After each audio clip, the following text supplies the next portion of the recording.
The silent protagonist of Persona 3 is an incredibly important framing device for the story, and I believe as a Persona fan, you should really care about this because this informs so much of the direction that the series would take in the future. It's the winning formula, the thing that really has helped propel this series into the line of stardom that it is currently at right now. First off, we gotta talk about that design. It is iconic.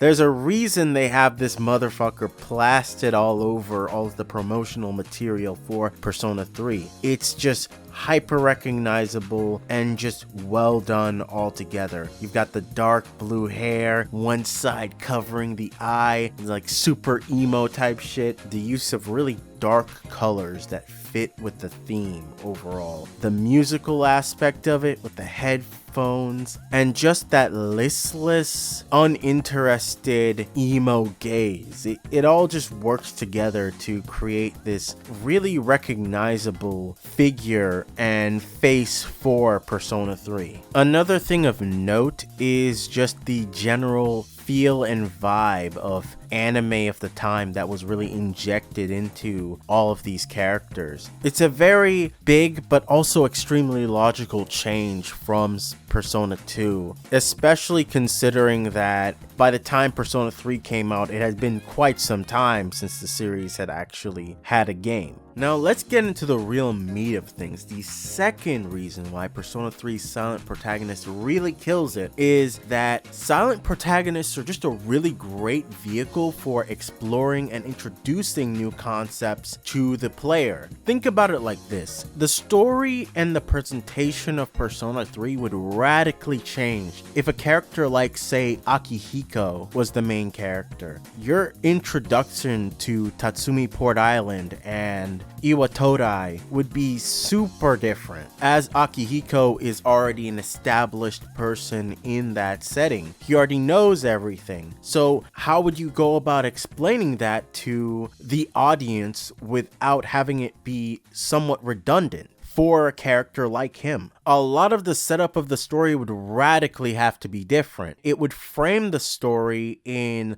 less of an outsider coming in or the player being invited into the world and the story, and more as you, the player, witnessing somebody else's life. A silent protagonist takes you, the player, and sort of drags you into the setting. You are no longer outside of that window watching everything take place. It drags you in, and now you are a part of the world. You are a part of the setting. And as such, everything is being introduced to not only narratively introduce these things to him, but also to introduce it to you in a very efficient way. It can also be extremely relatable and reflect a very common part of people's lives as a human being, as a lot of times you'll have to move to somewhere else or leave your comfort and where you grew up and what you knew to enter a whole new environment with radical differences, and a lot of things will have to be explained to you and framed to you as a person. I especially can relate to that feeling of being dragged into a completely new environment, as my own story as a person has had a heavy helping of that throughout my entire life. I currently live in the United States of America, but I was not born here. I was actually born on a small island south of America. You may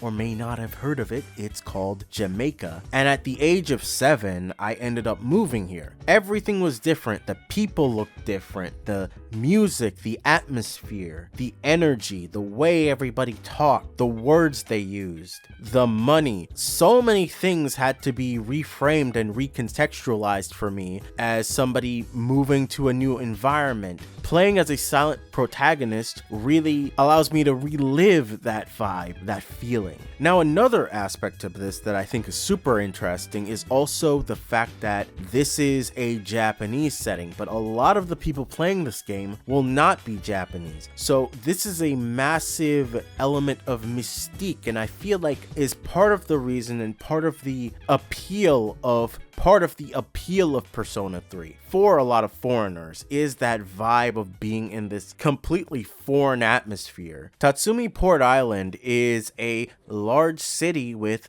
lots of things going on. It's a massive difference from somewhere like, say, the United States. You playing as a silent protagonist allows you to slip into this new world and this new environment. The long-lasting influence that this has had on the entire series is just immense overall. The theme of a silent protagonist being introduced to a new area filled with different people that they are unfamiliar with and problems that they are unfamiliar with has essentially become a consistent reoccurring trope in the entire series. While each new subsequent silent protagonist that we have had up to this point is very different and distinct in terms of their aesthetic and certain slight differences in their demeanor and attitude and how they are portrayed in spin-off media that has them be more than just a silent protagonist, the overarching use of them in their main games stays the same. In both instances of Yu Narukami and Joker, you are an exchange student moving to a new area. You run into some sort of strange problems and supernatural phenomena that leads to the awakening of the ability persona. You make new friends and meet lots of new people that